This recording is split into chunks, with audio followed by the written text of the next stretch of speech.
Good morning বন্ধুরা, আশা করি আমার বন্ধুরা সবাই খুব ভালো আছো, সুস্থ আছো। আজকে আমি যে ভিডিওটা তোমাদের সাথে শেয়ার করছি সেটা আমাদের স্কুলের সামার ক্যাম্পের। গরমের ছুটির মধ্যে আমাদের যে সামার ক্যাম্প ছিল সেটাই আমি একটু তোমাদের সাথে শেয়ার করলাম।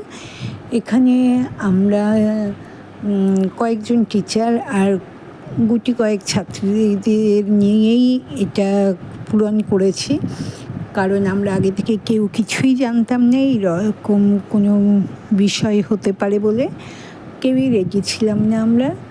আর ছুটির মধ্যে মেয়েরাও সবাই যে যার বাড়িতে আছে এমনও না, সবার সাথে ঠিকঠাক আমরা যোগাযোগও করে উঠতে পারিনি, তাই কয়েকজন মেয়েই আমাদের উপস্থিত হতে পেরেছিল। সরকার থেকে নির্দেশ ছিল যে ভারতীয় ভাষার ওপর এই ক্যাম্প হবে। তা ওরা আমাদের বাংলা মিডিয়াম স্কুল, ওরা তো এখানে বাংলা ইংরাজি এই দুটো ভাষা শেখে। আর আমরা যে ক্যাম্পটা করিয়েছিলাম ওদের, তাই সেটা হিন্দি ভাষার ওপর করিয়েছিলাম, যেখানে ওদের কথোপকথন বাকি যা যা আমরা শিখিয়েছি, নাচ গান আবৃত্তি সবই হিন্দির মধ্যে, হিন্দি ভাষার মাধ্যমে।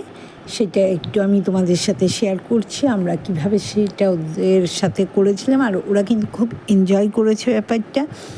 আর আশা রাখছি আগামী বছরগুলোতে আমরা আগে থেকে জানতে পারছি, পেরে গেলাম যে এবার হবে এটা, তাহলে সেইভাবে আমরা প্রিপারেশন নিতে পারবো এবং অনেক মেয়েকে সাথে নিয়ে এই সামার ক্যাম্পটা সুন্দরভাবে আমরা পরিচালনা করতে পারবো, এই আশাই রাখছি।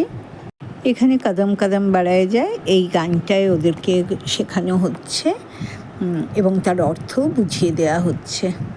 আচ্ছা, আজকে আমরা ভারতীয় ভাষা সামার ক্যাম্পে সবাই একসাথে এসেছি। আমাদের ভারতীয় ভাষা আমরা যেটা আমাদের স্কুলে শিখি সেটা হচ্ছে বাংলা, সংস্কৃত শিখি। এই ভাষাগুলো বাদ দিয়ে আমাদের যে অন্য একটি ভাষা ভারতের, যেটা আমাদের সবচেয়ে বেশি কাজে লাগে যোগাযোগের জন্য, সেটা কোন ভাষা বলো তো? হিন্দি। তাই আমরা এখানে হিন্দি নিয়ে একটুখানি আলোচনা করবো এবং একটুখানি কাজ করবো, অ্যাক্টিভিটিস করবো এবং মজা করবো বলে আমরা সবাই এই সামার ক্যাম্পে এসেছি, তাই তো? আর হিন্দি ভাষা কোথা থেকে এসছে না, আমরা জেনেছিলাম যে সেই ইন্দো ইউরোপীয় ভাষার কথা। সেই ইন্দো ইউরোপীয় ভাষার একটা শাখা হচ্ছে ইন্দো আর্য যে ভাষা, সেই ইন্দো আর্য ভাষার যে আমরা জানি প্রাচীন ভারতীয় আর্য ভাষা হচ্ছে সংস্কৃত, এবং তার সঙ্গে সংস্কৃতকে একমাত্র বলা যায় না, তাই প্রাচীন ভারতীয় আর্য ভাষার পরবর্তী স্তর হচ্ছে মধ্য ভারতীয় আর্য। সেই মধ্য ভারতীয় আর্য ভাষা হিসেবে আমরা প্রাকৃত ভাষা পাই। সেই প্রাকৃত ভাষার একটা শাখা হচ্ছে ষৌড়শ্রেণী প্রাকৃত এবং আরেকটা শাখা হচ্ছে অর্ধমাগধী প্রাকৃত। এই ষৌড়শ্রেণী প্রাকৃত থেকে আমাদের পশ্চিমা হিন্দির উৎপত্তি হয়েছে এবং অর্ধমাগধী প্রাকৃত থেকে আমাদের উৎপত্তি হয়েছে পূর্বী হিন্দি ভাষার। হিন্দি ভাষার যে উপভাষাগুলো আছে তার দুটো শাখা, একটা হচ্ছে পশ্চিমা হিন্দি, একটা হচ্ছে পূর্বী হিন্দি। পশ্চিমা হিন্দি হচ্ছে ষৌড়শ্রেণী প্রাকৃত থেকে আর পূর্বী হিন্দি হচ্ছে অর্ধমাগধী প্রাকৃত থেকে। এবং এই হিন্দি ভাষা আমাদের সরকারি ভাষা হিসেবে ব্যবহার করা হয় এবং আমরা যোগাযোগের জন্য আমরা যখনই ভারতবর্ষের অন্য কোনো জায়গায় যাই আমরা হিন্দি ভাষা ব্যবহার করে থাকি। আর আমরা হিন্দি ভাষাকে দাপ্তরিক ভাষাও বলে থাকি, তোমরা সবাই জানো, তাই তো? হিন্দি ভাষাকে আমরা অফিস কাছারিতে আমরা কাজকর্মের জন্য ব্যবহার করে থাকি ইংরেজি ভাষার পাশাপাশি। তো হিন্দি ভাষার আমরা যে হিন্দিতে অনেক সময় আমরা সিনেমা সিরিয়াল, আমার কাছে সংস্কৃত শব্দ দিয়ে আছে, হিন্দি জায়গাতে আমার কাছে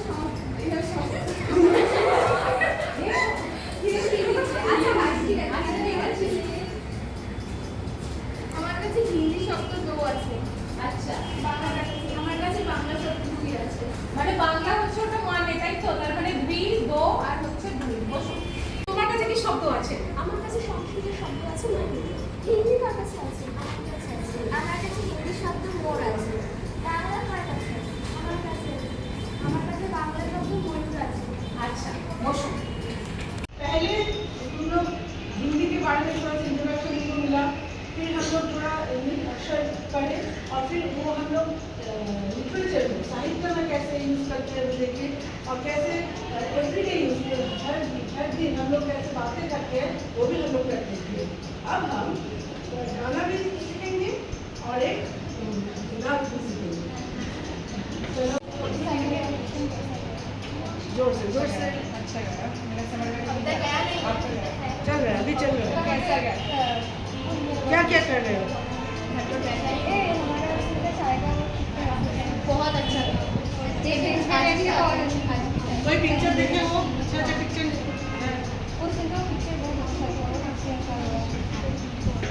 कुछ क्राफ्ट वर्क किए हो?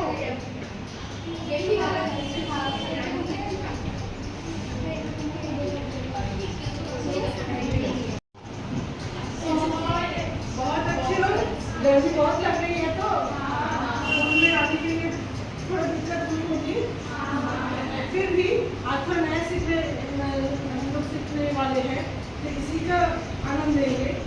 तो आज पिछले क्लास में तुम लोग हिंदी का थोड़ा बहुत जानकारी मिला, थोड़ा इंट्रोडक्शन हुआ। तो अभी हम हिंदी के जो अक्षर होते हैं ना, बांग्ला और हिंदी अक्षर में बोलने में थोड़ी सी जो डिफरेंस होती है, जो अंतर होते हैं, वो हम थोड़ा सीखेंगे। थोड़ा मैंने भी मेरे भाई को प्रोजेक्ट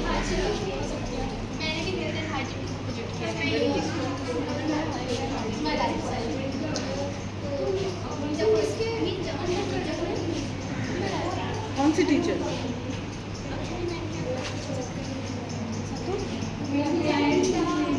मैं श्रावण कैंप के अंदर में प्रोजेक्ट कर रही हूँ। समर वैकेशन में क्या हम तो घर में टीवी देख रहे थे। मैं भी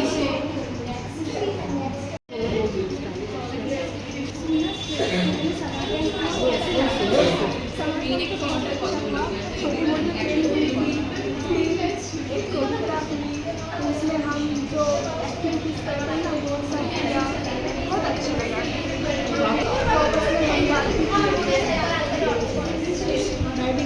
मैं भी जा क्यों नहीं आई?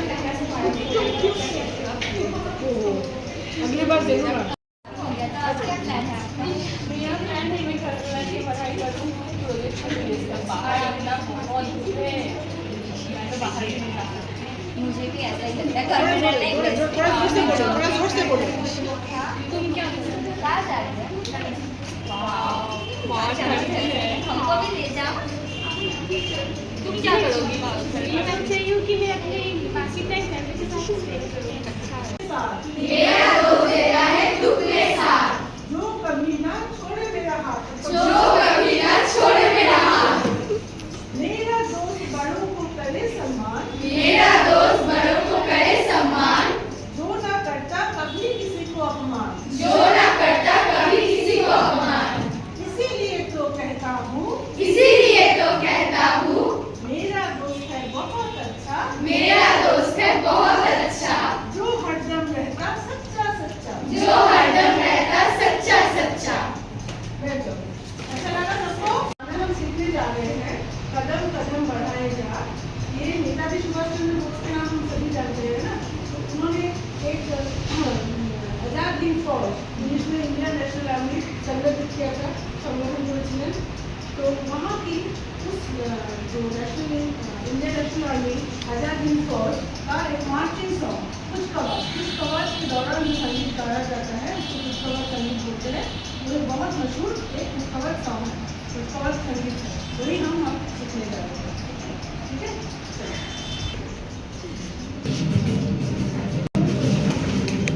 कैंप के आखिरी समय पर उपस्थित हुए, उन सब मिलकर अब तक बहुत वक्त में बिताया।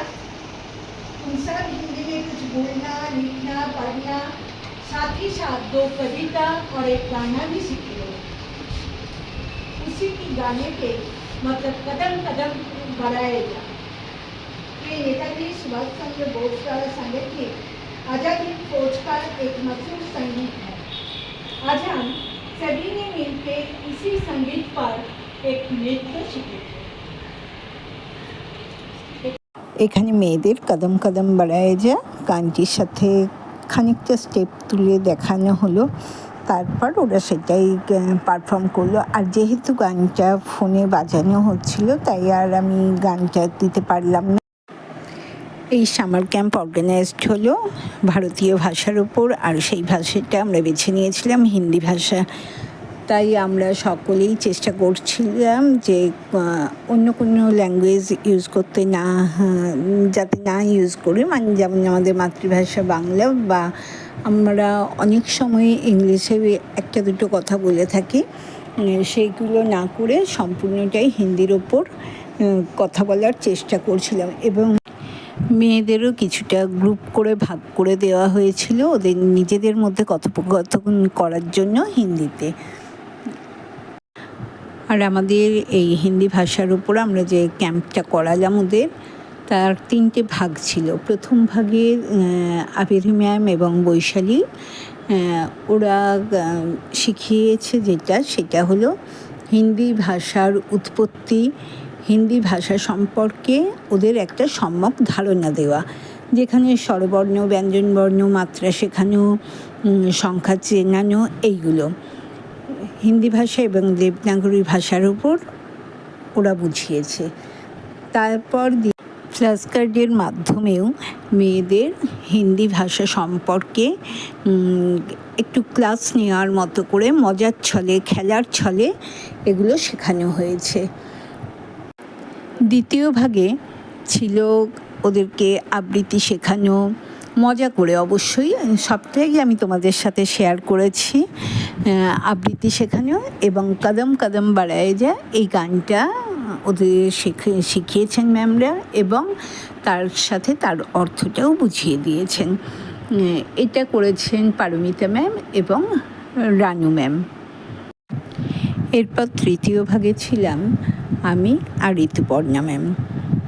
আমরা মেয়েদেরকে এই কদম কদম বাড়ায়ে যায় এই গানটির সাথে কিছু স্টেপ দেখিয়ে দিয়েছিলাম, কারণ এটা তো সেইভাবে ডান্স হয় না এই গানটার সাথে। এটা হচ্ছে একটা প্যারেড সং, তাও আমরা যেটুকু পেরেছি, আর ওরাও খুব সুন্দরভাবে সেটা কিন্তু রপ্ত করতে পেরেছে, কারণ কিছুক্ষণের মধ্যে ওই যে আগেই বললাম, ওরাও কিছু জানতো না, আমরাও কিছু জানতাম না। যাই হোক, সুন্দরভাবে আমরা দিনগুলো কাটিয়ে দিলাম, খুব ভালোভাবেই আমাদের সময়টা কেটে গিয়েছিল। সবাই ভালো থেকো, সুস্থ থেকো।